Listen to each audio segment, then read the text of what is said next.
taken from, the scripture reading is taken from the letter to the Hebrews. We continue our reading from last week, but this week we will be reading from chapter 5, verses 1 to 10. Chapter 5 of Hebrews, verse 5 to 10. Every high priest chosen from among mortals is put in charge of things pertaining to God on their behalf, to offer gifts and sacrifices for sins. He is able to deal gently with the ignorant and wayward, since he himself is subject to weakness. And because of this, he must offer sacrifice for his own sins as well as for those of the people. And one does not presume to take this honor, but takes it only when called by God, just as Aaron was. So also Christ did not glorify himself in becoming a high priest, but was appointed by the one who said to him, "You are my son, today I have begotten you." As he says also in another place, "You are a priest forever, according to the order of Melchizedek." In the days of his flesh, Jesus offered up prayers and supplications with loud cries and tears to the one who was able to save him from death. And he was heard because of his reverent submission. Although he was a son, he learned obedience through what he suffered. And having been made perfect, he became the source of eternal salvation for all who obey him. Having been designated by God a high priest according to the order of Melchizedek. That concludes our reading.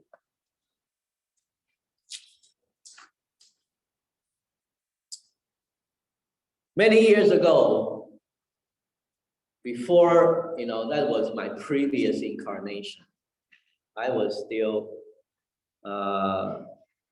pursuing my career in engineering.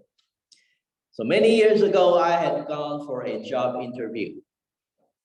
Fresh out of the school with a graduate degree in computer science, I believed that I could conquer the world, only if I raised my banner high.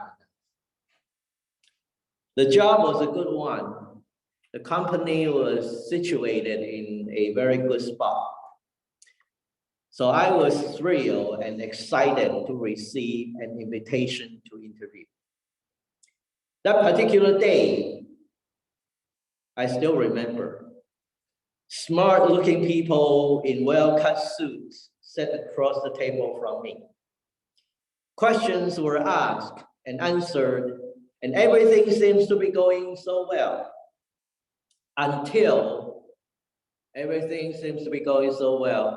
Until they pushed that job description across the table to me. Reading that job description caused me to go into some kind of shock. I did not understand much of what they were asking of me in that job description. Suddenly, I realized that no amount of efforts on my part was going to put me through. I had two choices.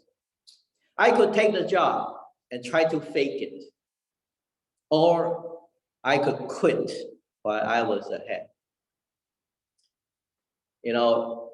I was given only 30 seconds to consider. So after 30 seconds, I handed back the job description, and with profuse apologies, I told the interview committee the honest truth, that this job was way beyond my capabilities, and that I could not fulfill the expectations the job description is indicated. I was chastened, of course, but summoning the last ounce of my dignity, I left the room. In all honesty,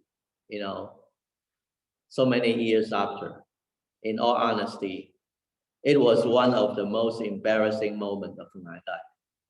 Most embarrassing of moments of my life. Brothers and sisters, the reason why I review to you the embarrassing moment of my job interview is that what the author of Hebrews lays out in today's scripture reading is pretty much a job description. It is a job description for high priesthood. A high priest in ancient Israel was called upon to serve as the mediator between human beings and God. That was the job of a high priest in ancient Israel, as the mediator between human beings and God. Through the offerings of gifts of sacrifices, he prayed for the forgiveness of sins for the people, so that the people might be restored in the sight of God. That was his job. But there is a danger when someone was engaged in such a high ministry. Always a danger. One could simply forget who they are and why they are there, eventually coming to believe that they are something very special. They are better, actually better than all other people. That was the danger. So the job description in today's reading also says that the high priest should keep in mind always that he himself was subject to weaknesses. And so he too must offer sacrifice for his own sins. Even as high priest, even though he was called to offer sacrifices for the forgiveness of other people's sins, he must remember and keep that in mind, that he himself is also a sinner. So he must also offer sacrifice for his own sins.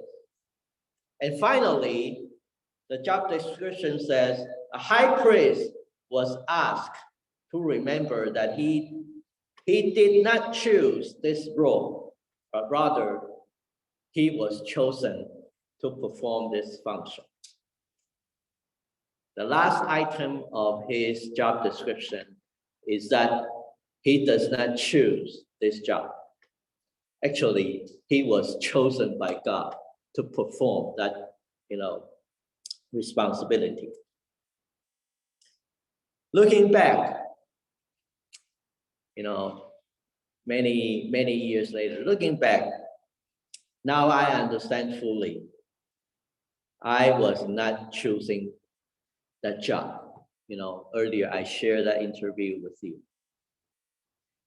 I learned this particular lesson the hard way. Now I fully understand. I was not choosing even an engineer job.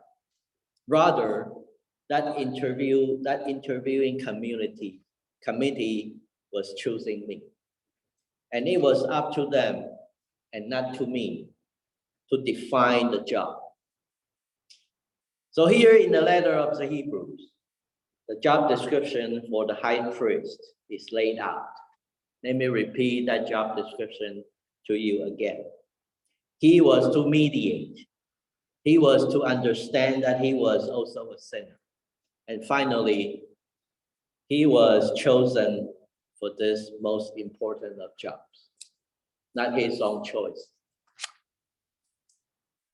But the author of Hebrews goes on to tell us that Jesus has come to apply for this job.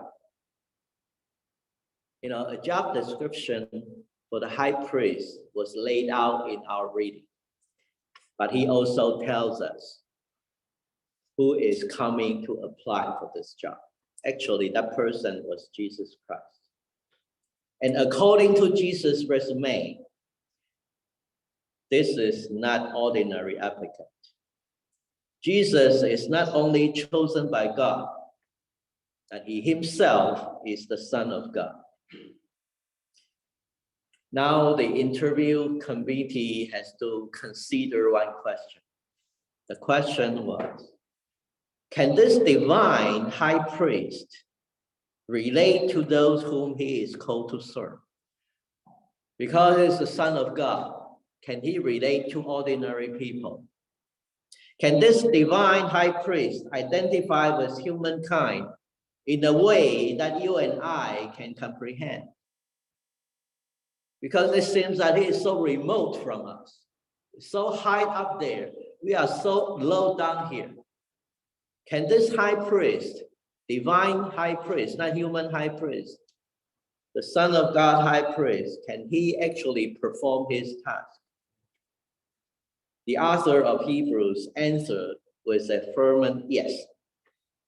Because according to this author, he says, in the days of his flesh, in the days of his dwelling among us, Jesus offered up prayers and supplications with loud cries and tears. The author says, Jesus, when he was in his human form, he actually offered up prayers and supplications on our behalf with loud cries and tears. Brothers and sisters, what more human way is there to identify with one another than through our suffering? We have our moments of joy and strength, no doubt. But it is in our moments of suffering and frailty that we come to know the humanity of one another. It is in our cries and tears that we plumb the depth of darkness, fears, and pains. Jesus knows our suffering. With loud cries in the Garden of Gethsemane, he begged for the cup to be taken away from him. You remember that story. With supplications, he prayed to know where his God was as he hung on the cross. You remember his cries, my God, why have you forsaken me? Where are you? With split on his face, thorn in his head, and stripes on his back, Jesus had endured the fullest the suffering of humankind. In his suffering, Jesus united himself not just with humankind, but also with the whole creation.